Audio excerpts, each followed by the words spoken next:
খোলা সবাই বলতে হবে, থাকবে কি? এবার বলেন, আপনি গোটা জীবনে যা করছেন তা আপনার কাছে হিসাব নাই, আল্লাহর কাছে আছে না নাই? আরো জোরে বলেন, আছে না নাই? আল্লাহ আপনাকে দেখাতে পারবে কি পারবে না? আল্লাহ রাব্বুল আলামিন বলছেন, শুধু দেখাবো যে তা নয়, ফামান ইয়ামাল মিসকালা যাররাতিন খায়রান ইয়ারা ওয়া মান ইয়ামাল মিসকালা যাররাতিন শাররান ইয়ারা। অনুপরিমাণ যদি কোনো ভালো কাজ করেন, ক্ষুদ্র থেকে অতি ক্ষুদ্র যদি কোনো ভালো কাজ করেন, কিয়ামতের দিন তা আল্লাহ আপনাকে দেখা দিবেন। আর অনুবালিকণা পরিমাণ যদি ক্ষুদ্র থেকে অতি ক্ষুদ্র যদি কোনো মন্দ কাজও করেন, কিয়ামতের দিন যিনি আপনাকে তা হাসিল করে দেখাবেন তিনি কে? সেই দিন আফসোস করা ছাড়া কিছু আর কোনো পথ খোলা থাকবে না। সেই দিন অপরাধীরা বলবে, ইয়া লাইতানি কুনতু তুরাবা, আরে আমি যদি মাটি হয়ে যেতাম। সেই দিন মাটি হওয়ার কোনো সুযোগ থাকবে? কথা বলেন না কেন, থাকবে? অপরাধীরা অপরাধ করবে যখন, কিয়ামতের ময়দানে ধরা পড়বে তখন।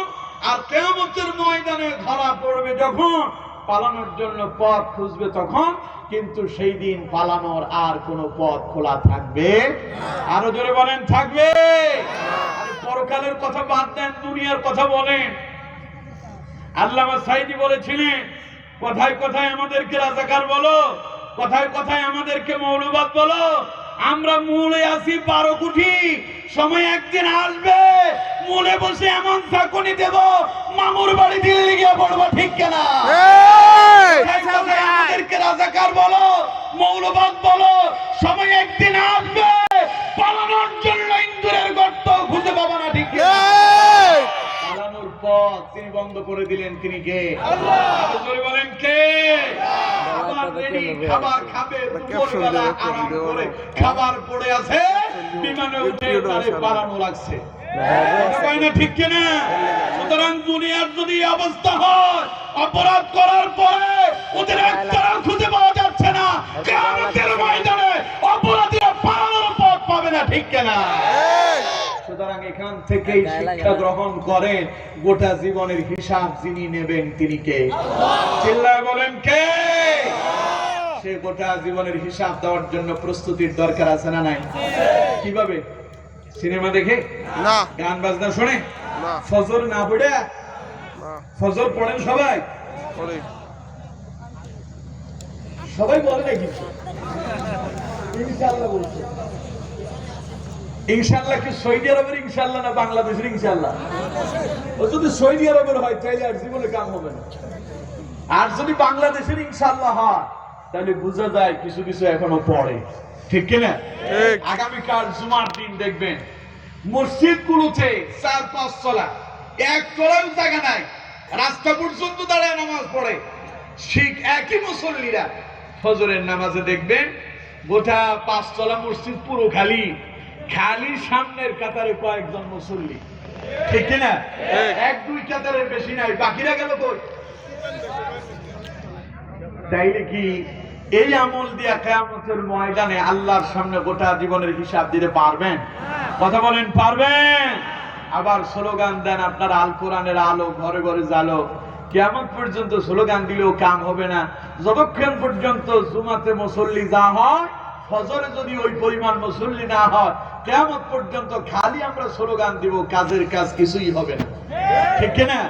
এর জন্য আমার বন্ধুগণ, ফজরে মুসল্লি এমন হতে হবে জুমাতে মুসল্লি যেমন হয়। ফজরের নামাজ পড়বেন তো ইনশাআল্লাহ? সবাই বলেন, পড়বেন তো ইনশাআল্লাহ? আজকের এই মাহফিলে অধিকাংশ শ্রমিকেরা আছেন, ঠিক কিনা? শ্রমিকদেরকে রাসূলুল্লাহ অনেক বেশি পছন্দ করতেন। শ্রমের মূল্য যারা দিতে জানে না, তারা আল্লাহর কৃতজ্ঞতা প্রকাশ করতে জানে না। আমার বন্ধুগণ, আপনার গোটা জীবনে আপনি আল্লাহর জন্য ইবাদত করবেন, কিয়ামতে আল্লাহ রাব্বুল আলামিন এর প্রতিদান আপনার দেবেন। সুবহানাল্লাহ। সুতরাং দুনিয়াতে যদি এই যে কর্মজীবনে নামাজ পড়তেছেন, রোজা করতেছেন, হজ করতেছেন, যাকাত দিচ্ছেন, সব ঠিকঠাক ভাবে চলতেছে, দুনিয়ার কাজও করতেছেন, তাইলে দুনিয়াও সাকসেস হলো, পরকালও সাকসেস হলো। আবার কেউ কেউ দেখা যায় এমন দুনিয়ার সব কাম করতে পারে, খালি নামাজের কথা বললে তিনি আর পারেন না, এত ব্যস্ততা, হুজুর কাজের শেষ নাই, এত চাপ, নামাজ কেমনে পড়ি। এই জাতের কিছু শ্রমিক ভাই এবং আমার শ্রমিক বোন আছে না নাই? আরো জোরে বলেন, আছে না নাই? নামাজের সঙ্গে কোনো ব্যস্ততা চলবে। ওই যে এক শিল্পী, ছোট্ট এক শিল্পী বলছিল, নামাজকে বলো না কাজ আছে, কাজকে বলো আমার নামাজ আছে। শুনছেন না আপনারা? সুতরাং নামাজকে বলা যাবে না যে আমার কাজ আছে, বরং কাজকে বলে দেন আমার নামাজ আছে। যদি নামাজ যদি সুন্দর হয়, যিনি আপনার কামাইতে বরকত দেবেন তিনি কে? আল্লাহ। বলেন তিনি কে? আর নামাজ যদি সঠিকভাবে আদায় করতে পারেন, কোরআনুল কারীমে আল্লাহ পাক বলছেন, ইন্নাস সালাতা তানহা আনিল ফাহশাই ওয়াল মুনকার। আল্লাহ পাক বলছেন, নামাজ এমন এক ইবাদত যা তোমার জাগতিক সকল প্রকারের অশ্লীলতা, বেহায়াপনা, নির্লজ্জতা থেকে তোমার হেফাজতে রাখবে। সুবহানাল্লাহ। সুতরাং প্রিয় বন্ধুগণ, নামাজের দরকার আছে না নাই? কিয়ামতের ময়দানে জবাবদিহির জন্য দুনিয়াতে প্রস্তুতি গ্রহণ করার প্রয়োজন আছে না নাই? এজন্য আমার বন্ধুগণ, নবীরা পর্যন্ত আল্লাহর দরবারে কিয়ামতের ওই কঠিন বিভীষিকাময় অবস্থার জন্য আল্লাহর কাছে ভয়ে কান্নাকাটি করেছে। এজন্য আমার বন্ধুগণ, কিয়ামতের প্রথম প্রশ্ন রাসূলুল্লাহ বলেছেন, আন উমরিহি ফীমা আফনাহু, গোটা জীবনটা কিভাবে অতিবাহিত করেছেন, এই প্রশ্ন যিনি জিজ্ঞাসা করবেন তিনি কে? আল্লাহ। চিল্লায় বলতে হবে তিনি কে? সেই হিসাবটা আমাদের কারো কাছে নাই। এখন করবেন কি? এখন আপনাদের কাজ হচ্ছে আজ থেকে, এখন থেকে ভালো ভালো আমল শুরু করতে হবে, মন্দ কাজ ছাড়তে হবে। আর এর পাশাপাশি রাসূলুল্লাহর শেখানো দোয়াটা আমাদের প্রত্যেককে করতে হবে। পারবেন? ইনশাআল্লাহ। সবাই বলেন পারবেন? সেই দোয়াটা আমার সঙ্গে সবাই একবার পড়েন। আল্লাহুম্মা, আল্লাহুম্মা, আরো জোরে, আল্লাহুম্মা, আল্লাহুম্মা হাসিবনি, হাসিবনি হিসাবান ইয়াসীরা, হিসাবান ইয়াসীরা। বলেন আল্লাহ, আল্লাহ তুমি, তুমি কিয়ামতের ময়দানে, কিয়ামতের ময়দানে আমার হিসাবটাকে সহজ করে দাও। বলেন আমিন। আরো জোরে বলেন আমিন। আমার বন্ধুগণ, আল্লাহ রাব্বুল আলামিন বলছেন, ইন্না বাতশা রাব্বিকা লাশাদীদ। আল্লাহর ধরা বড় শক্ত ধরা। কিয়ামতে যদি আল্লাহ কাউকে যদি ধরে, রাসূলুল্লাহ বলেছেন ওর আর বেঁচে ফেরার কোনো পথ নাই। কারণ আপনার কাছে একদিনের হিসাব নাই, এক সপ্তাহের হিসাব নাই, এক মাসের হিসাব নাই, 50, 60, 70, 80 বছর, 100 বছরের হিসাব কেমনে দেবে? এজন্য আমার বন্ধুগণ, সময় থাকতে নিজেকে ভালো কাজ করে কিয়ামতের ময়দানে জবাবদিহির জন্য প্রস্তুতি গ্রহণ করতে হবে। আল্লাহ তাআলা আমাদেরকে তৌফিক দান করেন, পড়েন আমিন। এই গেল একটা। দ্বিতীয় নাম্বার প্রশ্ন হবে, ওয়ান শাবাবিহি ফীমা আবলাহু। কিয়ামতের ময়দানে আল্লাহ রাব্বুল আলামিন বান্দাকে প্রশ্ন করবেন, আমার বান্দারে, আমি যে তোমার একটা যৌবন দিয়েছি, ওই যৌবনের সময়টা কোন কাজে অতিবাহিত করেছো? কিয়ামতের দিন যিনি প্রশ্ন করবেন তিনি কে? আজকের মাহফিলে যুবক কম না বেশি? বেশি। আরো জোরে বলেন, কম না বেশি?